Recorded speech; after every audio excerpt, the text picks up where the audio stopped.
Hey, it's Craig. Today I want to talk about leadership.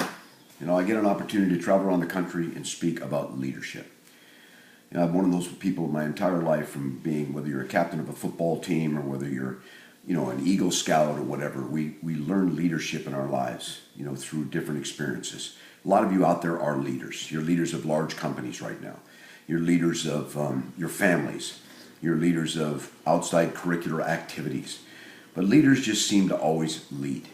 But one of the things I see as I travel and speak to leaders all over the country in all different walks of life is that so many leaders lack vision. Because vision is the communication to take someone from where they are to where you want them to go. And if you're a leader of a company, you're a leader of a football team, you're a leader of, like I said, in outside activities, you know where you want to go. The key is that I got to get a buy-in, right? I got to get a buy-in from the people to know where it is I want to go. Because once I can impress them with that vision, or I can help them to buy into my vision as a leader, then it's easy to accomplish the task. So today I want to talk about vision, and I want to talk about what that means. You talk about being a visionary leader. Most people say, what does that mean? How do I envision, how do I become a visionary for my people? When I'm on the phone one-on-one with them. When you're on the phone one-on-one with another person in your organization, or people that work for you, or whatever, you need to be able to, when you leave that phone conversation, they need to have a better grasp on where you want to go.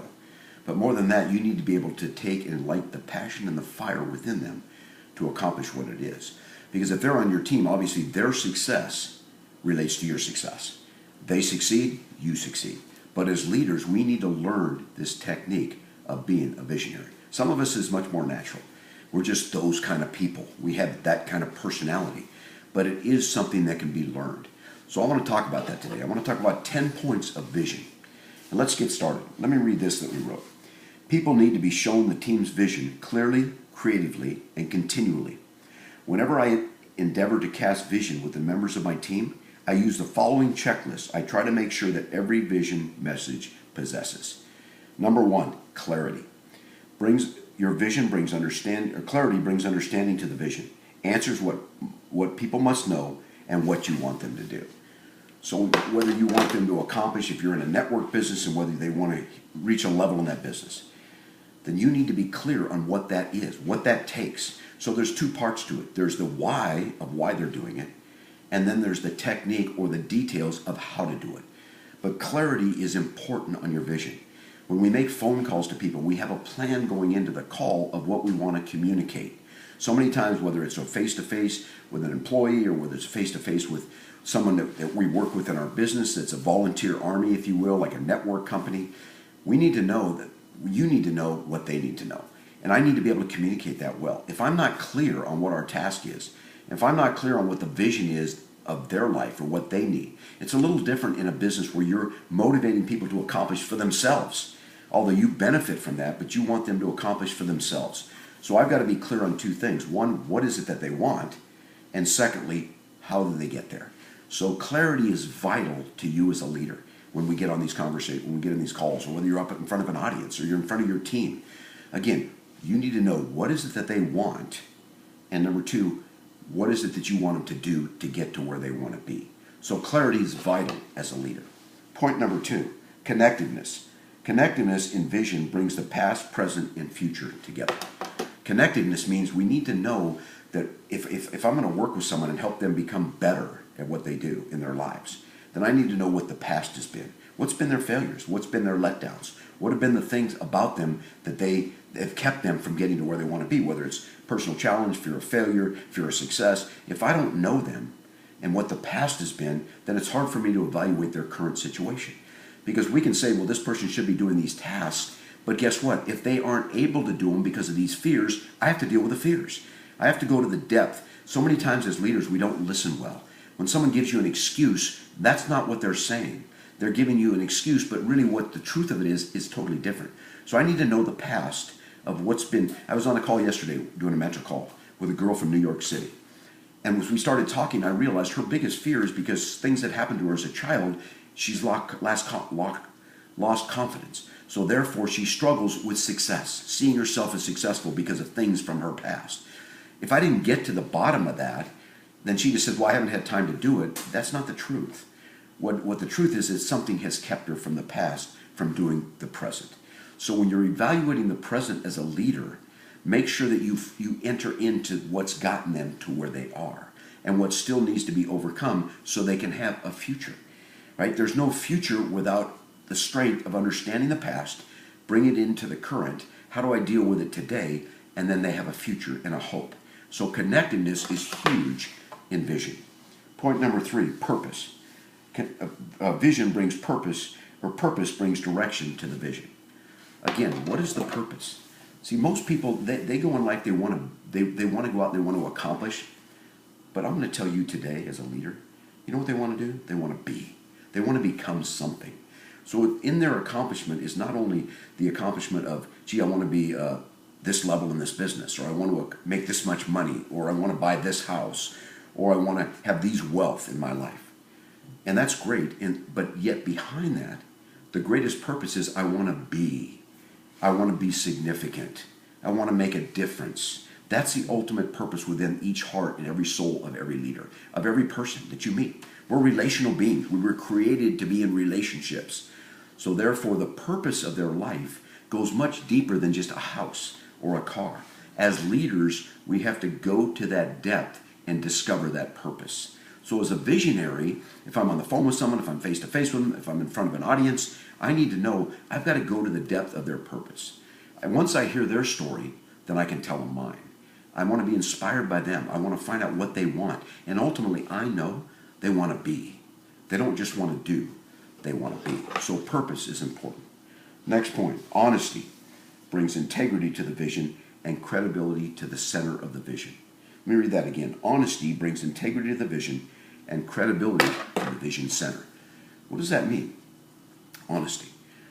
We've just discussed it on my last point. That means if I'm talking to you, I want you to be honest with me about your fears. I want you as a leader, I want to understand what's keeping you back. But I can't get that if we're not honest with one another. Them to me and me to them as a leader. In other words, if you're going to be honest with me about where you're truly at, I can help you move from there to the next place. If you're not honest with me about it, if you're not honest with me about what you're doing, if you're not honest with me when you say you're going to do something that you haven't done it, then we don't have vision. We don't bring centeredness to the vision if we don't get honesty from one another.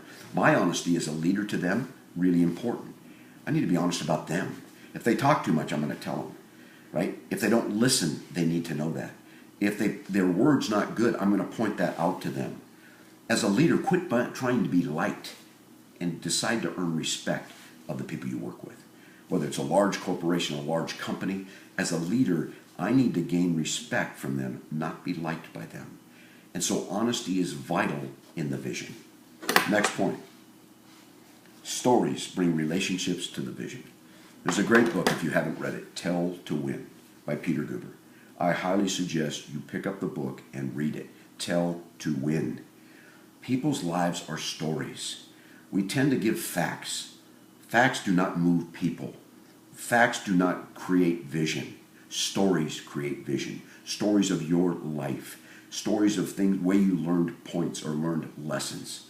So many times we said, well, that made me sad. Or I felt this way. All right, tell me a story about that. I was talking the other day to a girl on the phone, and she was talking to me about, well, that really made me sad in my life. And I said, well, no, tell me what made you sad. And she described a story from her life. It impacted me emotionally. So as communicators, as leaders, we have to learn to tell stories. You know, to stand up and do a PowerPoint and have point after point after point, and no driven home emotional story gives no vision for the recipient. Their vision comes from a story that relates to them, where they now understand the point you're making. So as leaders, we need to be storytellers, right? If you look in your past and you talk about all the experiences you've had, there's stories that can drive home honesty, integrity, character, sadness, depression, feeling hopeless. All of those are words, but when communicated with a story, now they understand. Now I get it. Because we are born with a heart to hear stories. And if you look at your life, the times that someone has tried to drive a point home to you and gave you some type of an emotional story or something that made it, okay, now I get it. So we have to be storytellers as leaders. When I'm going to create vision, I'm going to be on a stage, I'm going to tell a story to drive my vision point home. So learn to be a storyteller. Read the book, tell to win. Your business, your life is a business. Your ability to communicate is your ability to communicate stories from an emotional perspective. It's like, when me becomes we, right? Or when your story becomes my story, because we relate to it. Next point, challenge brings stretching to the vision. Be leaders that constantly challenge. Don't be leaders that when you get off the phone with me, I'm the same as when I got on, or when I'm in person with you, or if you're on a stage communicating, or if you're in a group communicating. Be challenging. People know that get around me. People know that I've mentored. People know that I work with. I'm going to challenge your life to the deepest level. Because I know if I challenge you to go one step further, you're going to go one step further.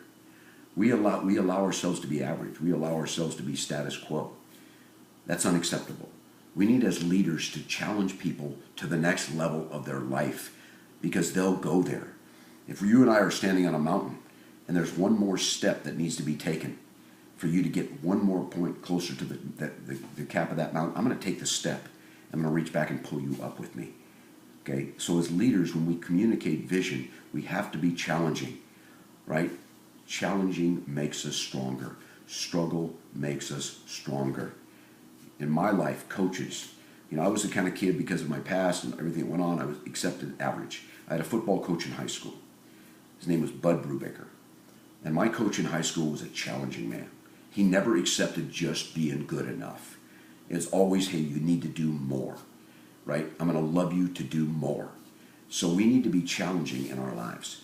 And our lives are full of challenges, right? And so as we communicate those challenges and overcoming them, because challenges are just challenges till they're overcome, and then they become victories. Share your victories with me. Challenge me. Right? Let me know the next level I can go at as one of your followers if you're a leader in my life. Next point, passion. Passion brings the fuel to the vision. I'm a guy of passion. I don't believe you can do anything without passion. I don't believe there's a fire inside of us. And some of us, that flame has started to diminish. It started to shrink. It started to weaken. And you know what ignites it? We fan it with passion. And your passion goes back to your dream. What do you want? Who do you want to be? Right? That's where your passion comes from. This deep desire for greatness. This deep desire for more. Right? We need to, as leaders, communicate passion. And it's very simple, because if you're impassioned, if you're fired up about life, if every time you get on the phone with me that I leave fired up because you're fired up. So we need to have an attitude of passion. Don't ever get on the phone with anybody if you're down or depressed and you're out. Get off the phone. Don't make a phone call. Because when you leave, you better have given me something to grow from as a leader. And so passion is vital to our lives. Find out what you're passionate about. A lot of you, it's your business you're in. It's changing lives. It's being significant. We can't live a day without passion. We can't live a day without hope. We can live days without food, without water, but without hope, we can't live a day. So passion is the key as a leader to create vision. I can share a story with you, I can be on stage, I can be face to face with you, but if I'm not passionate about what I'm talking about, if I don't believe in myself, if I don't believe in what I'm doing, then you're not going to believe in it. Be impassioned as a leader. Be passionate about your vision and communicating that point. Our next point this morning, modeling brings accountability to the vision. Modeling brings accountability to the vision. If you're a leader not doing what you're telling others to do, forget it. Quit. Get out. You can't lead that way, because your words speak, or your life speaks much louder than the words you're giving me. And that's your life behind the closed doors, and that's your life when the doors open. That's your life in front of people. It's your life when you're by yourself. We need to model success. As a visionary, if we're not modeling vision, in other words, if you're in a business and you don't change ranks every 90 days, if you don't grow in your business, you're not modeling. And we can't be a visionary without the life to back it. So I'm challenging you as leaders, model your success to your people. Model what you're saying. Model what you're doing. As parents, model for our children a dreamer, accomplishment, winning. We can't say to our children, get straight A's, do the best you can do, when their parents aren't doing the best they can do. We can't tell our kids to be dreamers if we're not. We can't tell our kids to go out and win on the athletic field if we're not winning in life. So as a visionary, in vision, in leadership, is modeling, not just talking, not just saying it. Point number 10, strategy brings process to the vision. Strategy brings process to the vision. What's your strategy? What are your goals daily? What's your task list today? As you're watching this video, what are the 10 things you're doing today? What's your task list? What's your technique? And what is it that you're doing to accomplish what you want? Because you can have the passion. You can have all the 9 things I've talked about so far. But if you don't have a technique, you don't have something to follow, you don't have a plan, you don't have a goal for the end of this month, the end of this week, the end of this day, then guess what? You're going to falter. And you can't model. And so we need to learn our technique is the fundamental things that we have to do. Sometimes they seem sterile. I got an email or a text just recently from a girl who says, I'm on the phone every single day with people. And I'm talking about the same things over and over again. Is that what you do when you're on the phone with people? Yes. Most of your businesses are not complex, but they need to do the same thing over and over, the insignificant moments, right? Doing the things that seem insignificant for the great significant moment of when you accomplish what it is that you're going after in your life. So what's your technique? What do you do every day? What's your plan? And without that, we can't be visionaries because we're not living, we're not modeling, right? We're not doing the things we need to be doing. So let me wrap by going through these real quick 10 things again.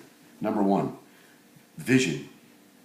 Clarity brings understanding to the vision, answers what people must know and what you want them to do. Connectedness, it brings the past, present, and future together. Purpose, it brings direction to the vision. Goals brings targets to the vision. Okay? Goals brings targets to the vision. Again, I kind of talked about it on my last point. You got to have the goals. If there's no target, if there's no benchmark, if there's no place I need to go, then anytime I get there is fine. That's why I challenge leaders. If you work with people, get dates on it. Put dates on when you're going to do this and that and this and that, because then you face failure. And if you're a winner, you're not going to fail. Without a date, without a time, without a place, without a time you're going to, and a goal that you're going to reach, you're just flailing. You're just like a boat in the water without a rudder. Honesty brings integrity to the vision and credibility to the vision center. Stories brings relationships to the vision. Challenge brings stretching to the vision. Passion brings fuel to the vision. Modeling brings accountability to the vision. And strategy and technique brings process to the vision. So as we look at these things today, these 10 points of vision, understand, John Maxwell in a book I've just read talks about vision when he talks about the fact that without it, in fact, let me read what he says, and we'll wrap with this.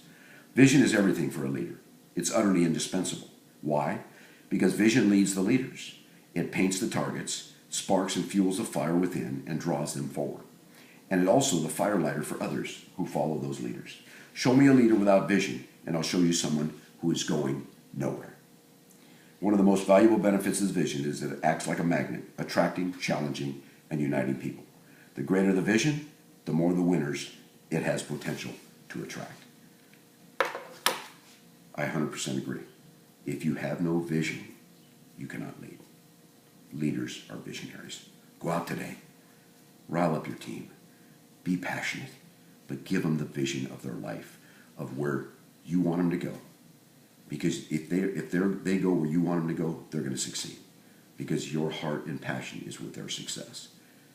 You want to have anything you want in life? Go help people have what it is they want in life. Have a great day.